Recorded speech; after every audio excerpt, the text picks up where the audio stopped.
first thing I do is go to my channel to find the video of Maybush pub, and I get to my admin panel. There you go. Why have they removed it? They've removed it because real people were doing real research. Wide Awake is lovely. He goes out with his P900 and films it and sees what he sees, and they have removed it. Oh, and by the way, at the bottom, if you disagree, appeal here. But there probably is no point appealing because YouTube are completely biased when it comes to things like this. If you don't fit into the whatever it is they've made from the BBC, because they're obviously broadcasting in the UK, so they have to broadcast under those conditions of that thing that needs to go. Well, that and NASA make everything, don't they? Anyway, they've done that. It's just a hangout, him showing some of his work, and they have done that. It's pathetic, seriously pathetic. You're not allowed to have a different opinion as long as you're a little minion and you're going, yes, yes to the news, and yes to the wars, and yes to this, then you're deemed as a baddie. They probably treat me like I'm a terrorist, when actually I'm just a normal little person in my little office is like a prison. It's the size of a small bedroom. I sit in here and things don't look right, or I look history up, or I look things up, or I add things to show you. But for them, there's always got to be a problem when there wasn't one. You don't, and this video is probably about 3 years old. Oh God, it's just pathetic. Anyway, get over the mad about YouTube, because they're the only odd ones out. Everything else is fine, it's just them. It's pathetic. But anyway, when you're driving in the car, you don't get to see this aerial view. And what it is when I first start the little video, which we'll put on in a second, I'm actually here and we drive across here. But then I saw some pictures of the bridge sideways, because we don't see what you're seeing in the car. You just don't see this. Look at the bridges. Look how old this one is. I mean, that one's pretty old looking, but look at this. Now, this was built 200, 300 years ago, whenever, even longer probably, because this one looks quite old. And they built the bridge up to make sure that you could get to the other side. So those people in those days knew about these problems. And even this house, which is here, the pub, is still kind of okay. Some of it floods, well, right up to that window, to be honest, on this side. But basically, even that bit of land is okay. It's out here. That is a bus. I think you'll see it in my video. But look how flooded it is. Now, this was in January when we had all the bad flooding.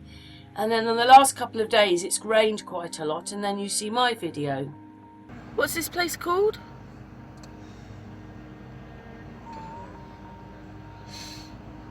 Me and my son are just driving through this place, but I know you can't see much, man. We're stuck at traffic lights. But the fields in there are full of water. So I'm going to show you in a minute how much water's here. And it makes this pub here, basically, the pub is an island. Maybush Free House. Look at it. Look at that. That's their car park. Look at this. Ooh. So basically, it's like an island here. Look at that. That's the river that's overstretched. And it obviously out in the fields is all wet. That's incredible. It's high there though, isn't it? Just at that point that doesn't, yeah, look, it's all flooded in there. Flooded in there. Just showing you here that this video had actually done quite well. I don't think I've had that many views in months because of what YouTube have done to me, but I'm so chuffed. Wow. But anyway, I don't see that when I'm on the bridge. You don't really see much. You just see a wall and the water. But we're set at traffic lights. I'll show you in a moment. But then what it was is somebody asked me where the pub was. So I went and looked it up, and that's where I saw the bridge itself. You know, seeing it a different way, not just driving over it. See, this bridge is really, really old, and this is obviously why only, you know, you can drive single file over this bit, and there's traffic lights there to, you know, for each way. But look at that pub, the water's nearly up to the window. quite an amazing bridge.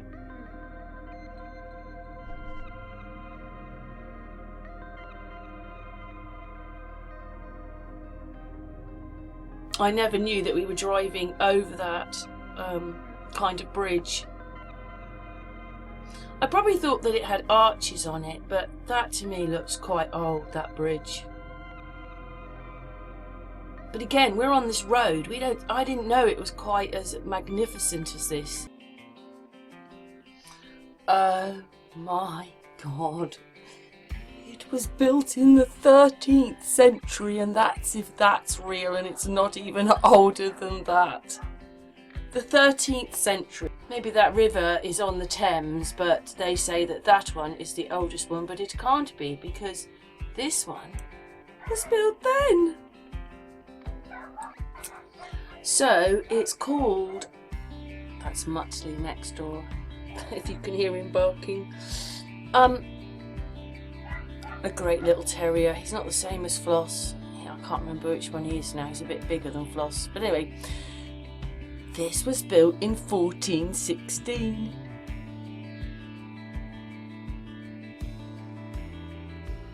So that is quite old, isn't it? 1416.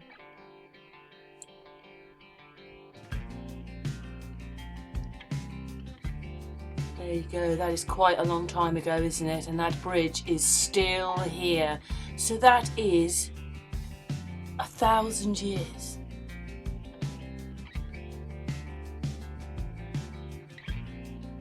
Amazing.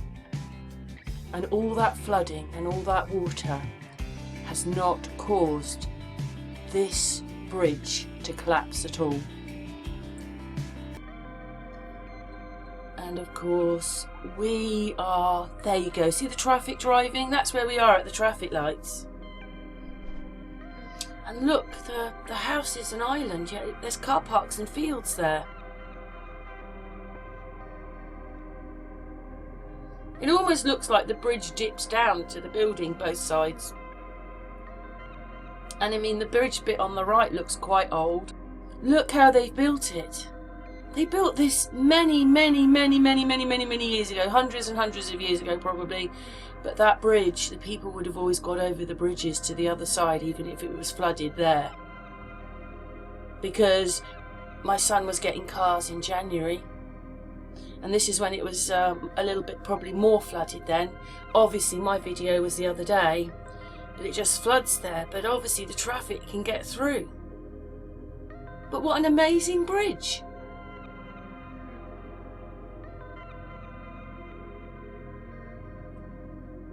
Obviously this is a drone, thank you very much to Gary Douglas. There's the bus in the field down there on the right. I never realised that the bridge itself, or the two bridges, were that old.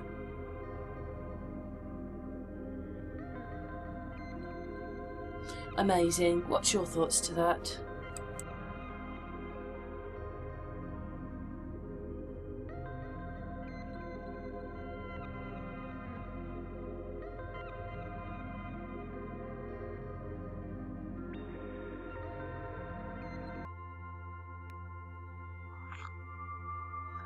I can see the confusion there, but the answer is actually really simple. The word Egypt. So you've got E and a T, and between that you have the word jip, which means to steal or theft. Egypt is a conflation, it's a Disneyland of archaeology. The problem with rewriting history is when you come up against the really big pieces of architecture like the Great Pyramid of Giza and so on, and that's going to take an awful lot to try and hide away or remove. So you create stories around it. Now is it coincidence that the Moors were driven out of Spain in 1491 and Columbus starts his venture westwards the following year?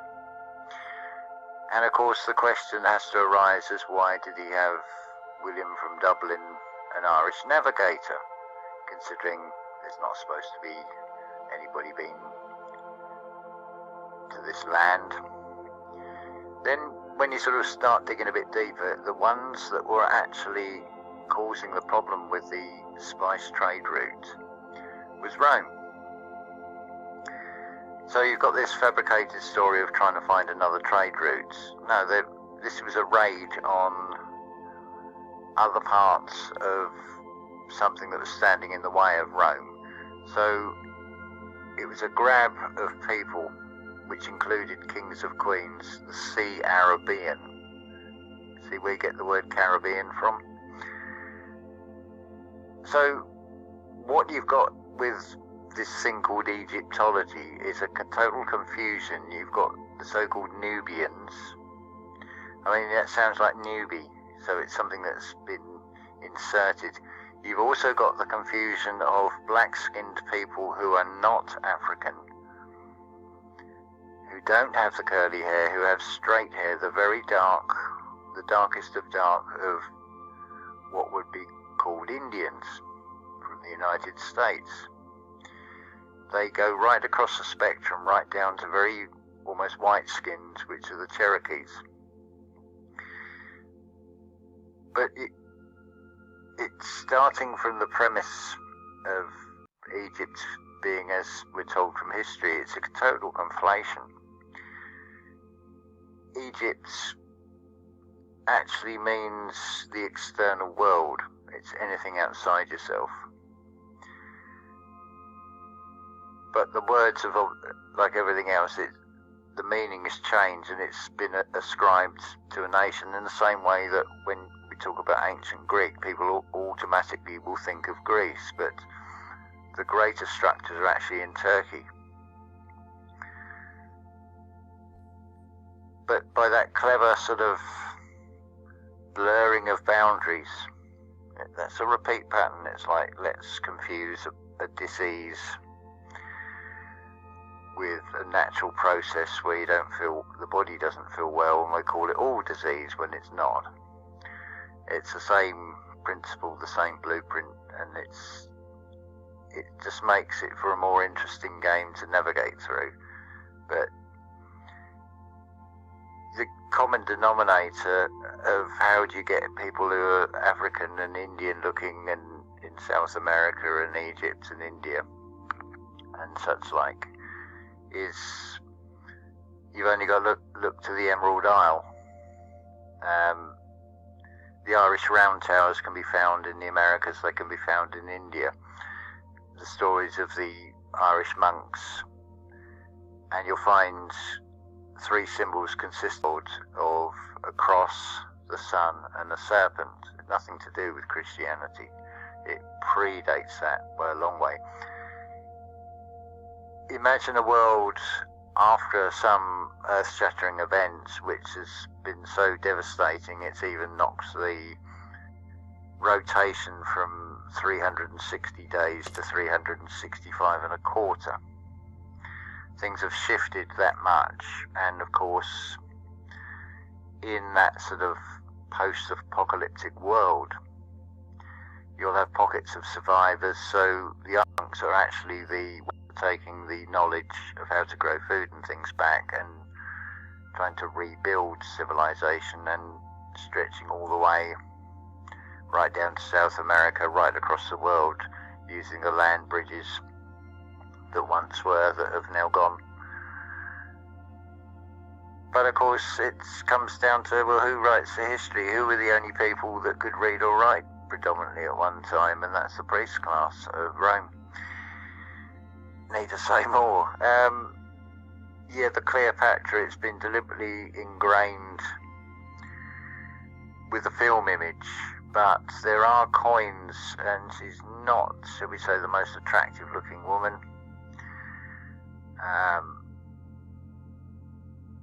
And not exactly European either, shall we say. She's a Khazarian in ancestry. That's the best way to describe it, and very manipulative by the sound of things.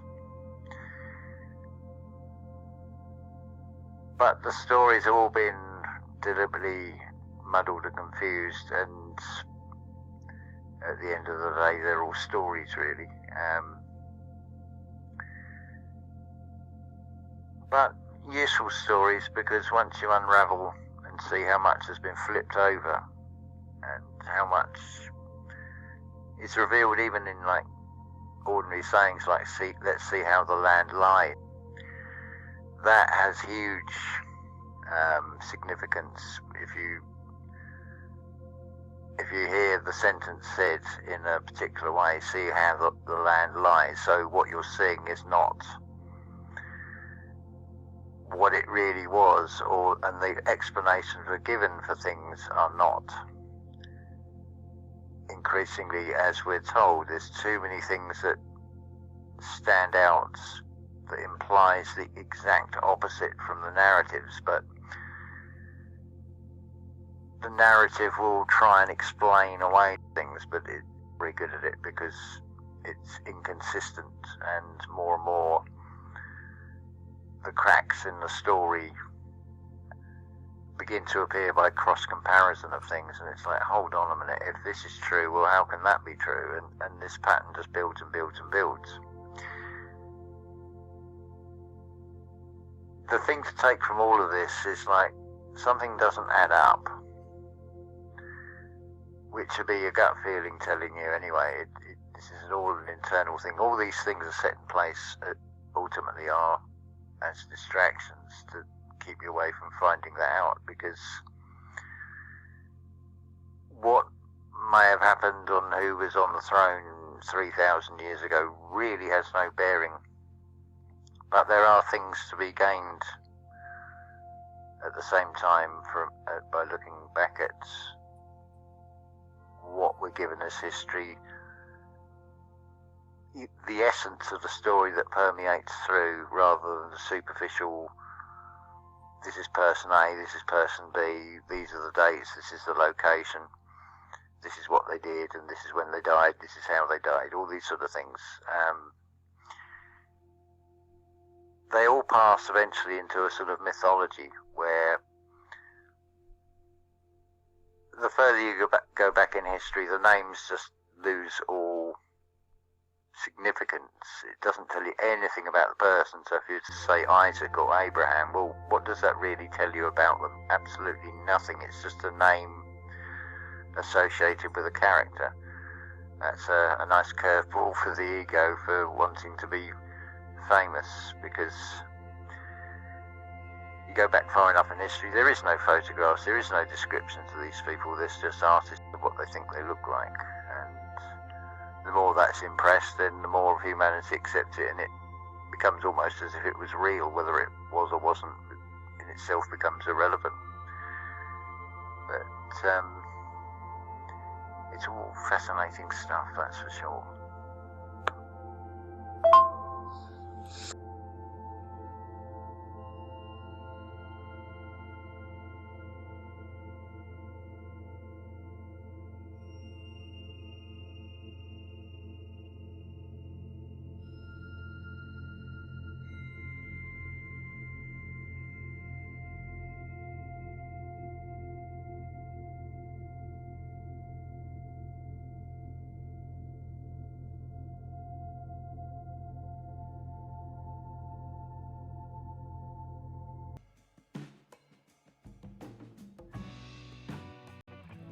I was sent this video, it's probably James, I can't remember now which person sent it to me. But basically I quite like Danny Diary's message here. Obviously he's on Free Folk, I've not heard of that one before, but let's listen to his message. I really like it. He's a very positive person, and hopefully you enjoy his message, because it's better than watching the news. Thanks very much, Danny, for this message. Yes, hopefully he's happy that I've put his message out, because I think that's what he wants, everybody to hear what he's got to say. Anyway, again, thanks very much.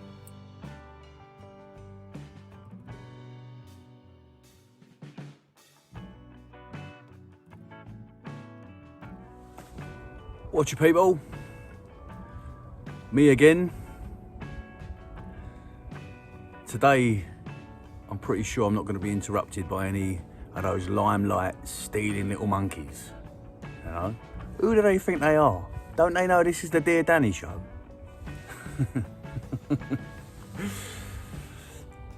People. Listen, I know that it's a challenging time at the moment. You know, I get that. There is such an upheaval in the world right now as we transition from this very redundant and expired way of being, where we're competing with one another, where our life is solely about material or monetary gain, where we are hypnotised into this popularity contest, where we search outside ourselves for validation and approval, you know, where there's wars and negativity and division and injustice and inequality, and people are starving and people are homeless and people are addicts to food and to drugs and to alcohol and to negative media. You know, I know there's a lot of shit going down right now, but there's one thing in all of us that we all are in our fundamental makeup. The light of us, the infinite light of us, is we are love. And I know sometimes that can be misconstrued as some hippie bullshit, but you've got the love inside of you. And that is so much more powerful than all of the stuff going on in the world right now. All of the negative control that is happening on our planet. That light of love inside of you will carry this world into a new age.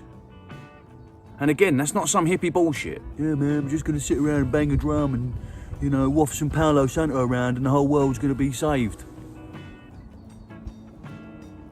That's not true spirituality. True spirituality is that roaring passion, that fiery cauldron of love, fierce love inside of us that is going to drag this world, pick it up and carry it into a new time. So it might be hard, you know, might be a tough time that you're having right now, but your purpose in this world right now is to be a conduit of love, to be one of the fierce warriors of love in the love army that is here to change the world.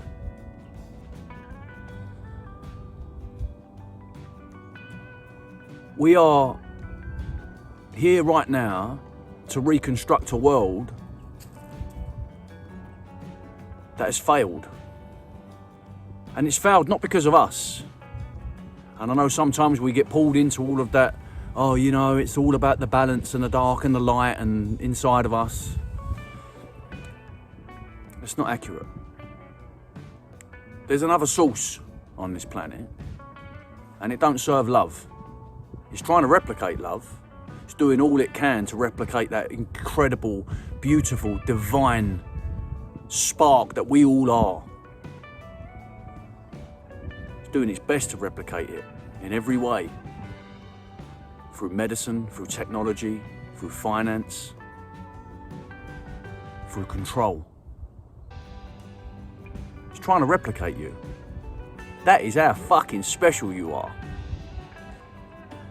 That whatever that is, that source, is spending all of its energy, all of its time and all of its resources on replicating little old you. See how fucking special you are now. So we have to turn all that upside down. We have to transmute it. We have to take all of that wonderful, beautiful love inside of us and shine it out to the world. And remind everyone, day in, day out, that this is the most positive time to ever be alive.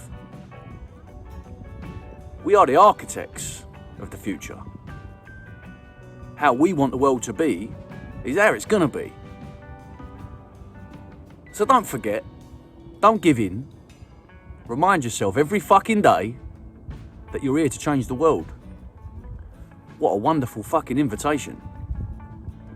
And sometimes, you're gonna feel down, and that's all right. But it will pass.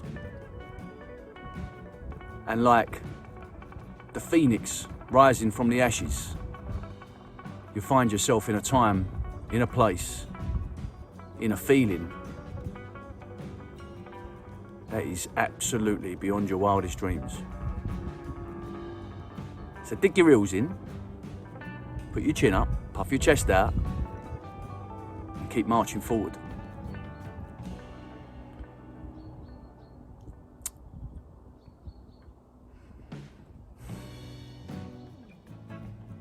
We got this, people.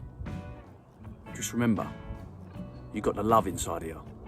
That's all you need, nothing else. Much love.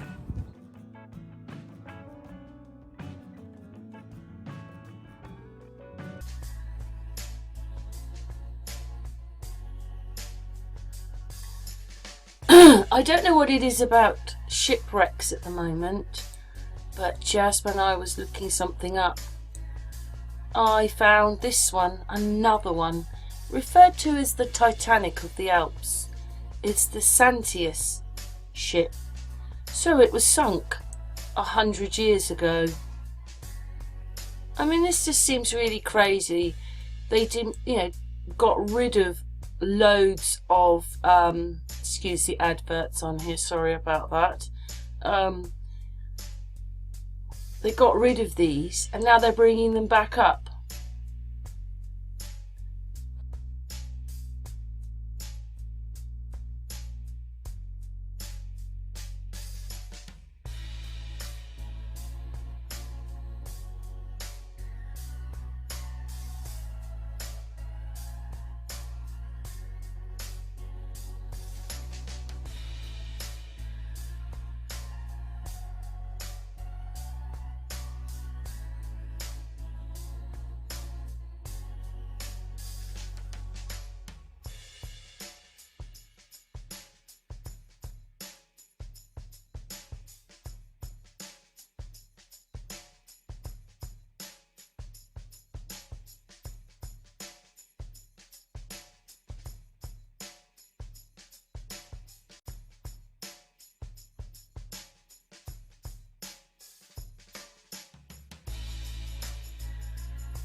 Why, it just seems incredible. And obviously this ship must have sunk quite well because they're bringing it up, so they're not going to necessarily want to bring it up in tiny bits, are they? Most of the ship is obviously intact, so they're bringing it up. And the other really crazy thing about this ship, which seems, there it is, the Santis, 400 passengers. It doesn't look big enough. Could carry up to 400 passengers. Wow, let's just go back to the ship. 400 passengers on that. Wow. It Must have been a very long ship. It's only got one tunnel. But anyway, let's move on. Done that one. Done that one. We're just going back up now. Where is it? Is that one? Here it is. It says it was sunk because it wasn't needed anymore.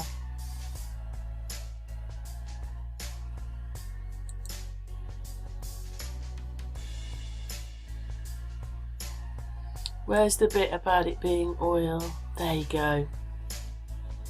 The ship was the first one to transfer from coal to an oil-driven engine, and it was a disaster economically, which it would have been with all the oil coming out in the water. But the first ship not to be coal, to be oil-driven.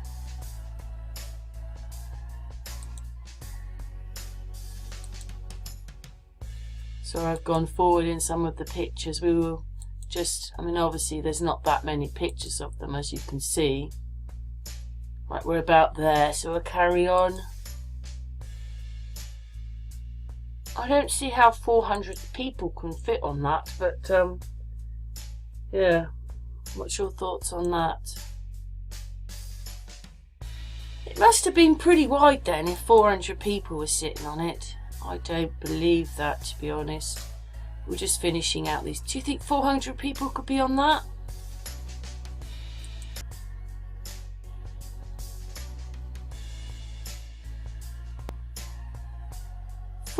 People.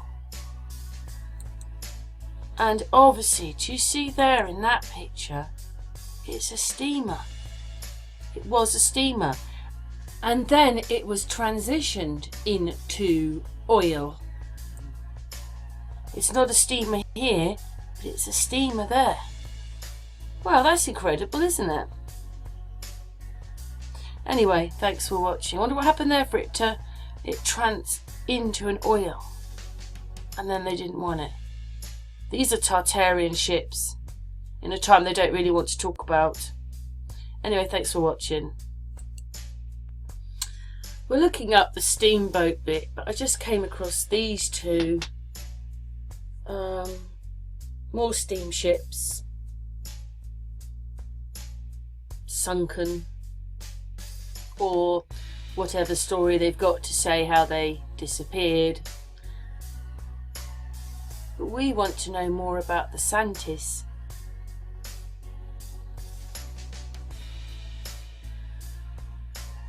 But that one, as you can see, was a steamer that's been changed. Quite a lot of steamers. And here in this one it does say that it was a steamship. But this ship was changed. They say in here that this is the first ship to transition from coal to oil.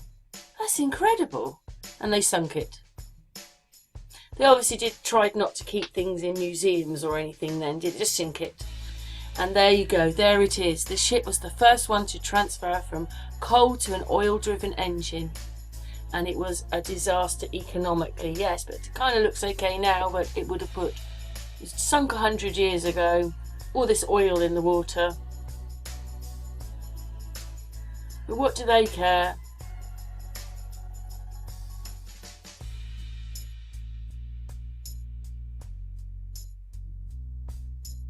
The Titanic of the Alps. But you can see by the box on the side that it was a steamship. Anyway, we'll just watch the little video now.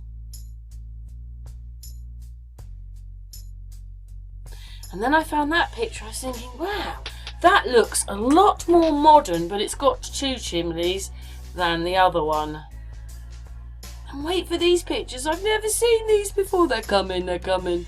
But anyway, it was a steamship. Look at that. It had anti-roll in it.